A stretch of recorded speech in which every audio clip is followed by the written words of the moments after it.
تیسرا اصول اور ضابطہ یہ ہے کہ معاشرے میں مایوسی اور احساس کمتری پیدا کرنے والی چیزوں کے پھیلاؤ کو روکا جائے۔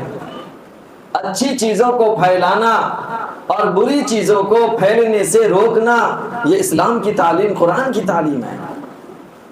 آج ہم اچھی بری چیز کوئی بھی ہو اس کو شیئر کر دیتے، فارورڈ کر دیتے، ایک دوسرے کو بھیج دیتے، سینڈ کر دیتے ہیں، اور بہت ساری چیزیں ایسی ہیں جس کی وجہ سے سماج میں، معاشرے میں احساس کمتری پیدا ہوتی ہے، انسان کے اندر مایوسی پیدا ہوتی ہے۔ ہمارے سماج اور معاشرے میں اکثر وہ لوگ ہیں جو منفی رجحان کو بڑھاوا دیتے ہیں، بڑھا چڑھا کر پیش کرتے ہیں، اور جو مثبت چیزیں ہوتی ہیں اس کو دبا دیا جاتا ہے۔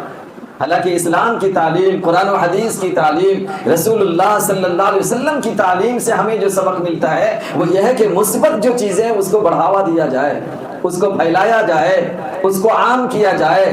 مثبت پازیٹیو جو چیزیں ہوتی ہیں اس سے سماج میں، معاشرے میں اچھا اثر پڑتا ہے، اور جو منفی نگیٹو چیزیں ہوتی ہیں اس سے سماج اور معاشرے میں مایوسی، احساس کمتری کا ماحول جنم لیتا ہے۔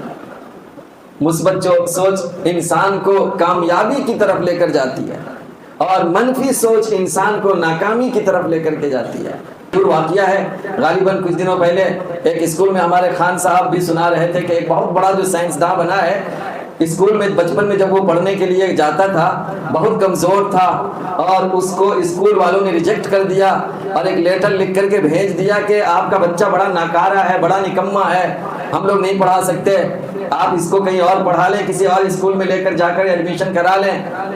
جب وہ بچہ گھر آتا ہے، گھر آنے کے بعد وہ لیٹر اپنے ماں کو دیتا ہے، تو وہ ماں لیٹر پڑھتی ہے، اور پھر لیٹر میں کیا لکھا ہوا ہے بچہ پوچھتا ہے، تو ماں کہتی ہے کہ اس میں لکھا یہ ہے کہ آپ کا بچہ بڑا ذہین ہے، بڑا قابل ہے، آپ کے بچے کو پڑھانے کے لائق ہمارے یہاں ٹیچر نہیں ہے، اس لیے آپ اپنے بچے کو کسی اور بڑے اسکول میں لے جا کر کے پڑھائیں۔